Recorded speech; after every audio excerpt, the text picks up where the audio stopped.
Way of the Wolf. Straight Line Selling. Master the Art of Persuasion, Influence, and Success, by Jordan Belfort. Introduction. Imagine a room, buzzing with the desperate energy of young men and women, most of whom society had already written off. They weren't Ivy League graduates. They weren't born with silver spoons. They were, in the words of the man who hired them, a decidedly average lot at best, kids who had been told their whole lives that greatness wasn't for them. Yet, within months, these same kids were transforming into world-class salespeople, earning more money in a month than their parents earned in a year. They were closing deals with the wealthiest, most sophisticated investors in America, people who should have seen them coming a mile away. How? It wasn't magic.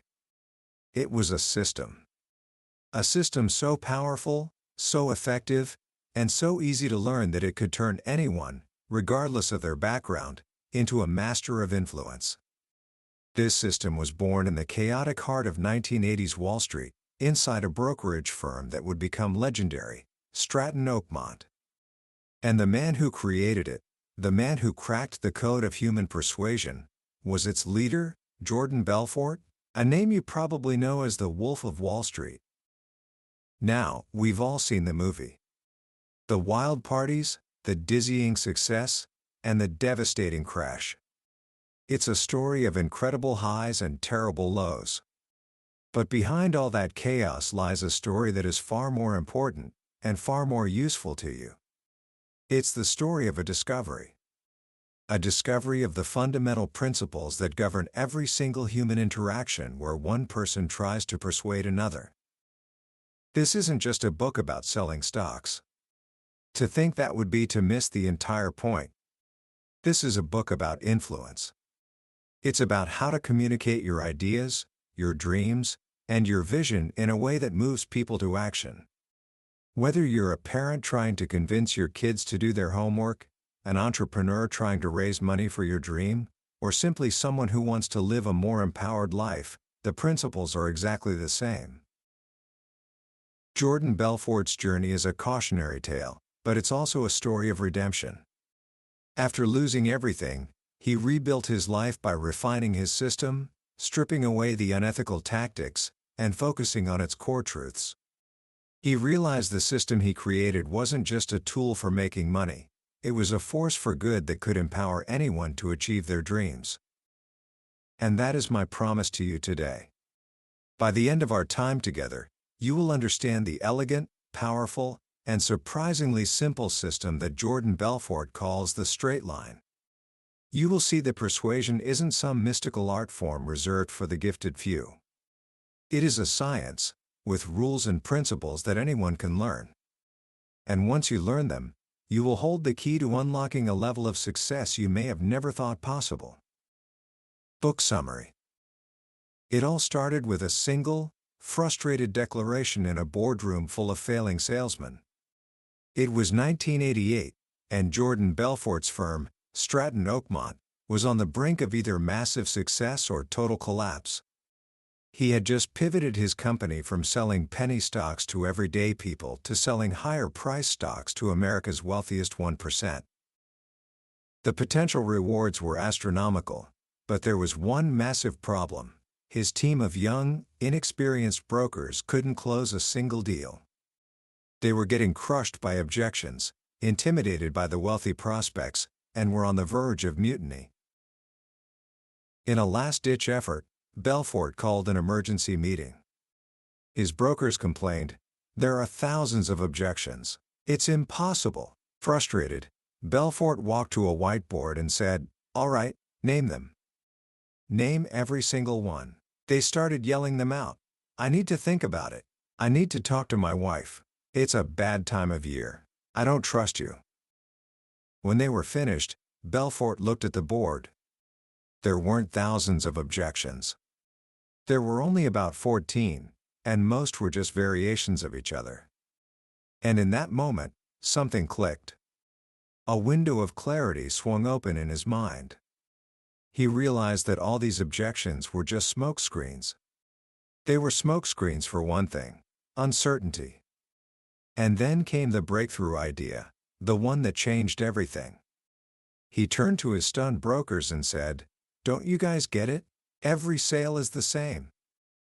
That single sentence is the foundation of the entire straight line system. What Belfort realized was that no matter what you're selling, a stock, a car, an idea, or even yourself on a first date, for a sale to happen, three core elements must line up in the prospect's mind. He called them the 3 10s. Imagine a scale from 1 to 10, where 1 is absolute uncertainty and 10 is absolute certainty. To close a deal, you must get your prospect as close to a 10 as possible on 3 specific things. The first 10 is the product, idea, or concept.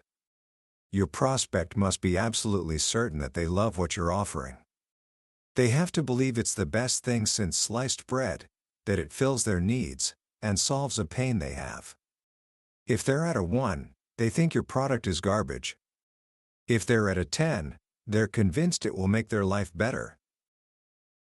But let's say you get them to a 10 on the product. They absolutely love it. Will they buy? Not necessarily. Because what if they don't trust you? This brings us to the second of the 3 10s. You, the salesperson. Your prospect must trust and connect with you. They need to see you as a trustworthy expert who has their best interests at heart. If they think you're a snake in the grass only looking for a commission, it doesn't matter how great the product is. They will not buy from you. They'll go find someone they do trust and buy it from them instead. Okay, so now your prospect is at a 10 on the product and a 10 on you. They love the product, and they trust you completely. Now will they buy? Still. Maybe not. There's one more piece to the puzzle. What if they don't trust the company you work for? This is the third 10. The prospect must trust and connect with your company. If they think your company has a bad reputation or won't stand behind its product, the deal is dead. These are the 3 10s, the product, you, and the company. Every single objection you will ever hear is simply a smokescreen for uncertainty in one or more of these 3 areas. The prospect who says, "Let me think about it," isn't really going to go home and think. What they're really saying is, "I'm not certain enough about your product, or you, or your company to say yes right now." The entire job of a salesperson, therefore, is to increase the prospect's level of certainty in these 3 areas until they feel comfortable enough to buy. This is where the image of the straight line comes in. On the whiteboard that night, Belfort drew a simple line. On the left end was the open, the start of the sale. On the right end was the close, where the deal is made. Everything you say and do, he explained, is designed to keep your prospect on this straight line, moving them elegantly and efficiently from the open to the close. In a perfect world, a sale would be a straight shot. The prospect would agree with everything you say and buy immediately. But we don't live in a perfect world. In reality, the prospect is constantly trying to take you off the line. They want to talk about the weather, politics, or some other random topic. Belfort drew 2 boundaries, one above and one below the line. Inside these boundaries, you are still in control. You are building rapport and gathering intelligence. But if you go outside those boundaries, you've lost control. You're off in Pluto or down in Uranus, as he colorfully put it, and you're not moving toward the close. The salesperson's job is to use every tool at their disposal to gently guide the prospect back to the straight line and keep the sale moving forward. The question is, how do you gain that control in the first place?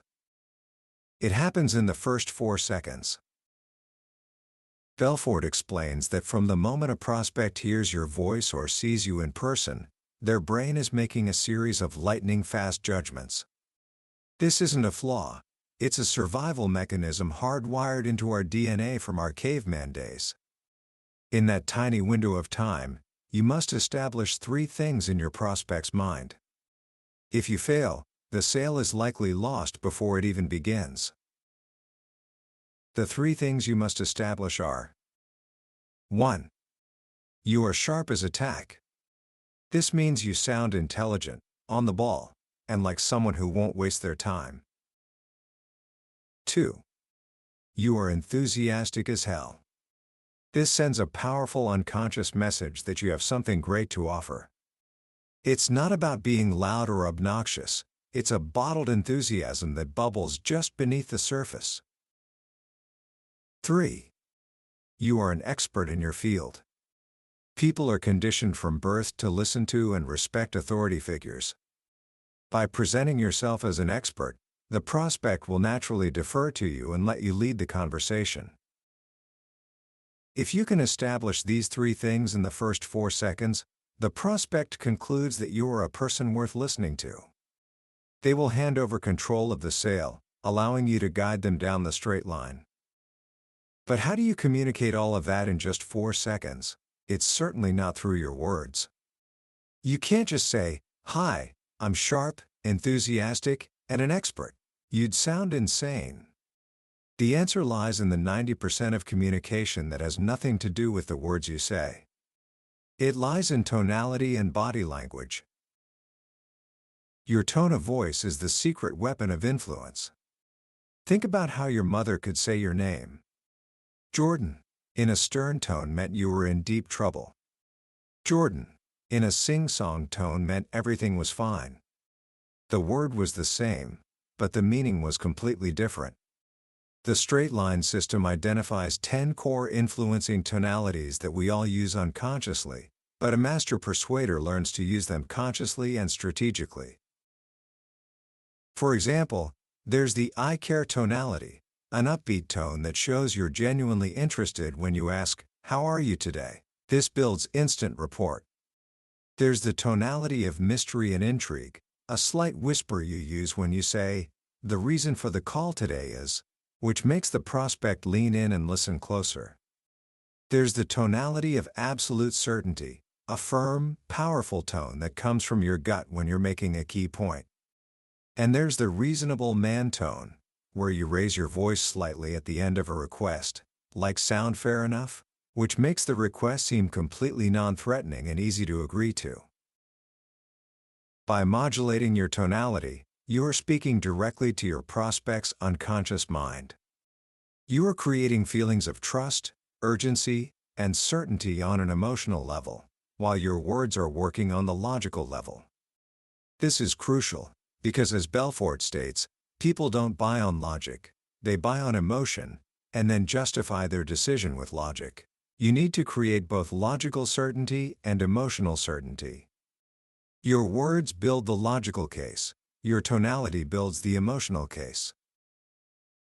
But even with the right tonality, you can't be effective if you aren't in the right state of mind yourself. This brings us to another pillar of the system: state management.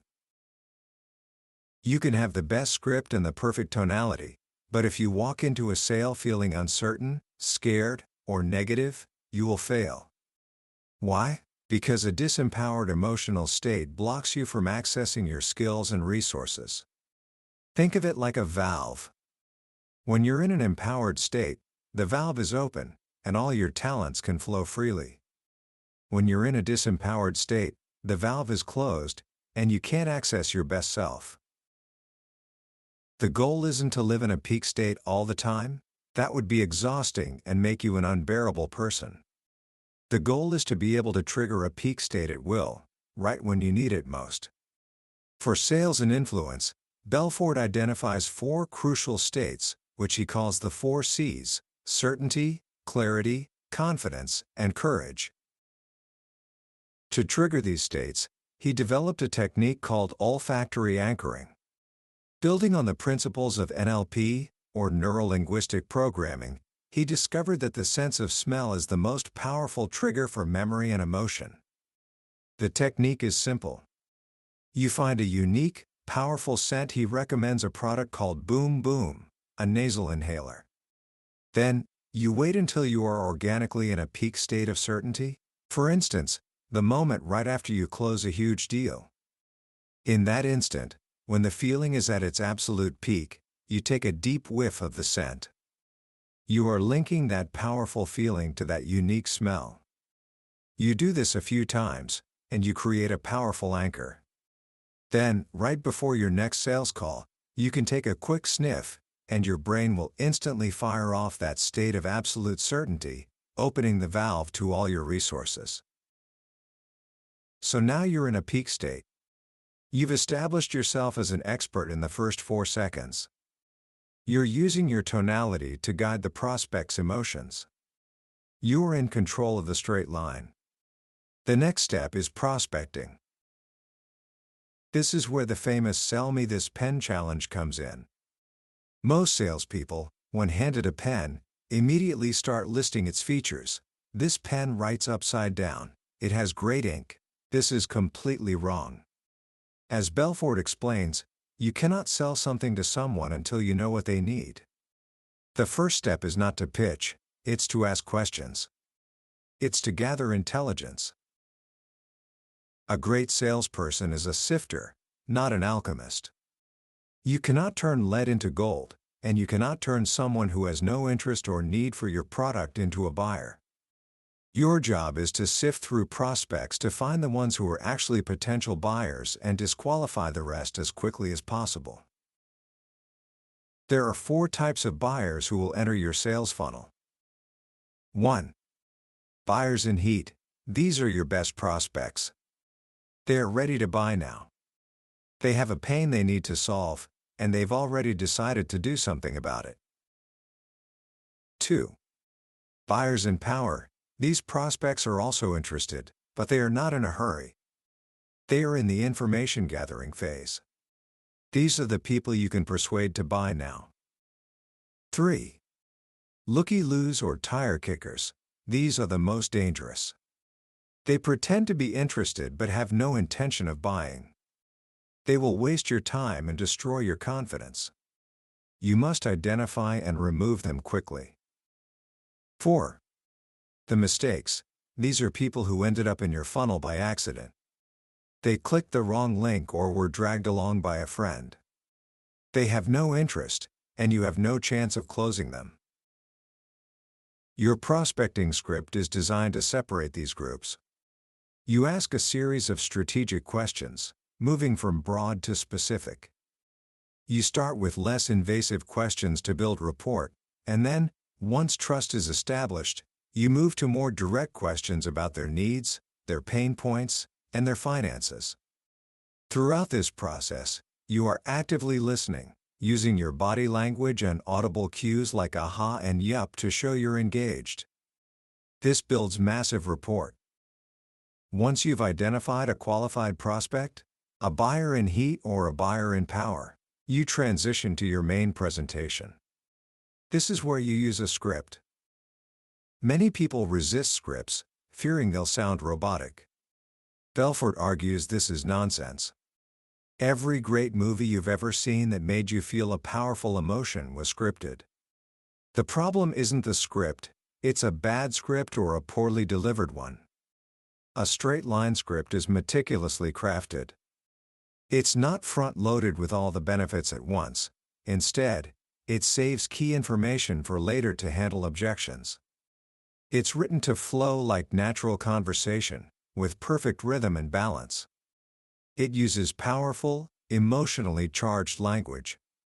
And most importantly, it gives you the mental freedom to stop worrying about what to say, so you can focus all your attention on how your prospect is reacting.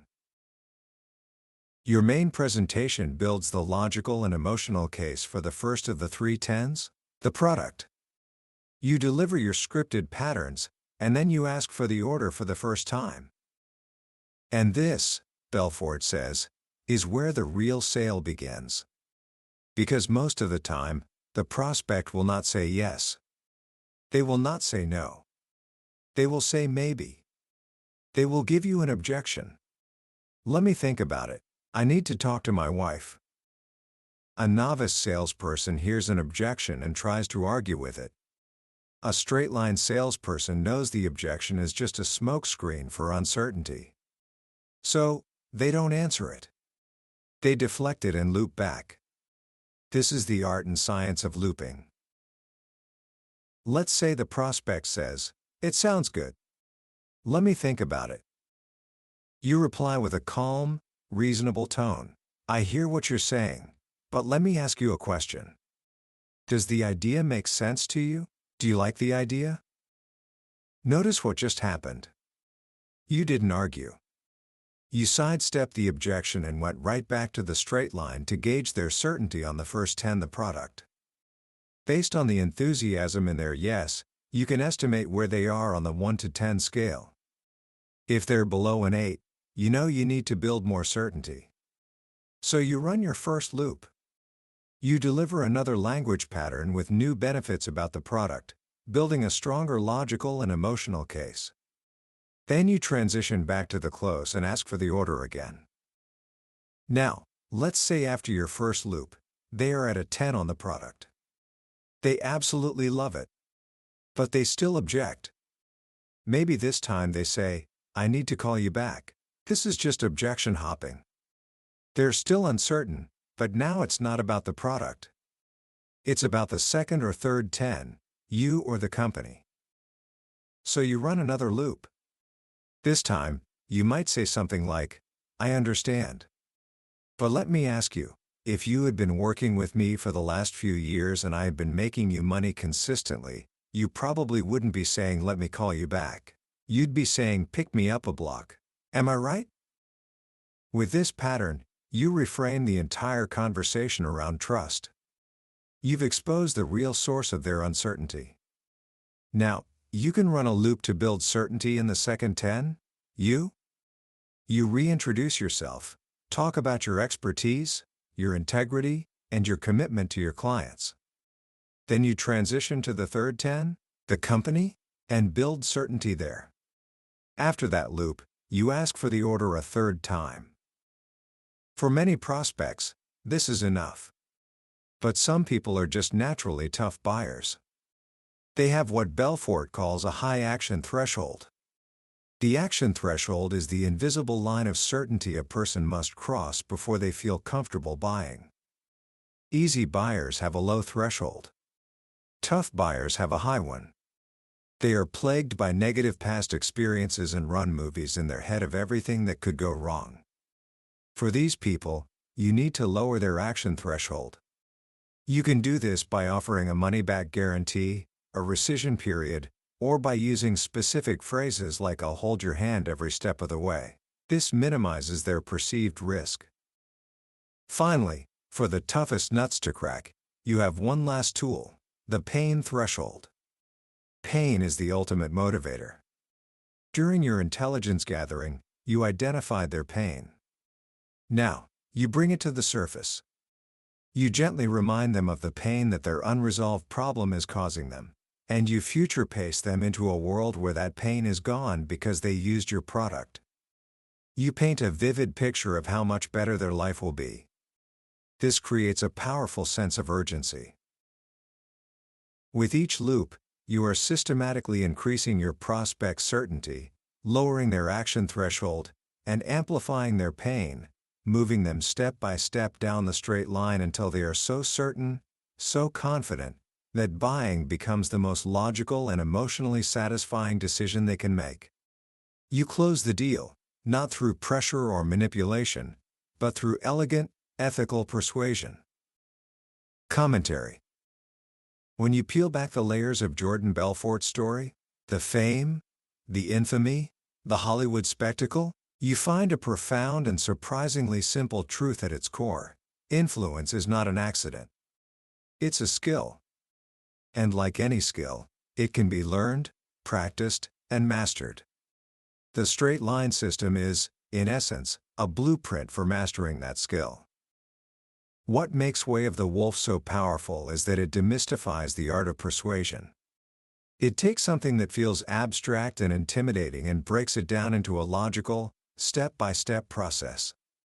The idea that every sale boils down to managing certainty across just 3 key areas: the product, the salesperson, and the company, is a game changer. It provides a clear roadmap for any conversation. When a prospect objects, you're no longer lost or defensive. You have a framework. You know the objection is simply a signal of where their certainty is lacking, and you have a tool, looping, to address it. But the most important lesson in this book isn't about a sales tactic. It's about empowerment. Belfort makes a compelling case that selling is everything in life. We are always selling. We sell our ideas to our boss, we sell our vision to our team, we sell our children on the value of education, and we sell ourselves to a potential partner. Life is a constant series of interactions where we are trying to convey our thoughts and dreams in a way that moves people to action. When we lack this skill, we live a disempowered life, constantly at the mercy of circumstance. But when we master it, we gain the ability to shape our own destiny. Of course, this power comes with a heavy weight of responsibility, a lesson Belfort himself learned in the most painful way possible. He warns us repeatedly, with great power comes great responsibility. The system can be used for good or for ill. True success, the kind that lasts and brings genuine fulfillment, can only be built on a foundation of ethics and integrity.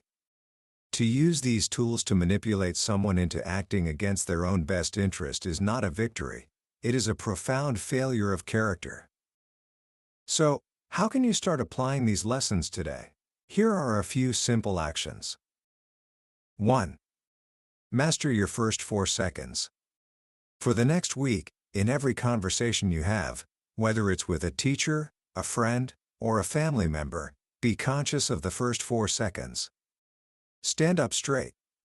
Make eye contact. Speak with a clear, upbeat, and confident tonality. Don't just enter a room. Make an entrance. Notice how people respond differently to you. 2. Become an active listener. The next time someone is talking to you, put your phone away and truly listen. Don't just wait for your turn to speak. Nod your head. Use audible cues like aha and I see. Try to understand not just what they're saying, but what they're feeling. Rapport isn't about being interesting, it's about being interested. 3. Learn to deflect, not argue. The next time you face an objection to one of your ideas, resist the urge to defend yourself. Instead, try the straight-line deflection. Say, I hear what you're saying, but just so I understand, does the basic idea make sense to you? This simple shift changes the entire dynamic of the conversation from a conflict to a collaboration. That was a summary of Way of the Wolf by Jordan Belfort. We've walked the straight line together today, from the first 4 seconds to the final close. But as with any great journey, a map can only show you the path, it can't take the steps for you. The real transformation happens when you immerse yourself in the full story. This summary is your starting point, a guide to help you decide if this journey is one you want to take. If the idea of mastering the art of ethical influence has sparked something in you, then I encourage you to pick up a copy of the book. The detailed scripts, the subtle nuances, and the sheer energy of Belfort's writing offer an experience that can genuinely rewire the way you communicate, and, in doing so, change the trajectory of your life. The link to the book is in the description below. And if you found this exploration valuable, please take a moment to click that subscribe button and join our community. We have many more journeys to take into the minds of the world's most successful people, and I'd be honored to have you with us as we continue to learn and grow together.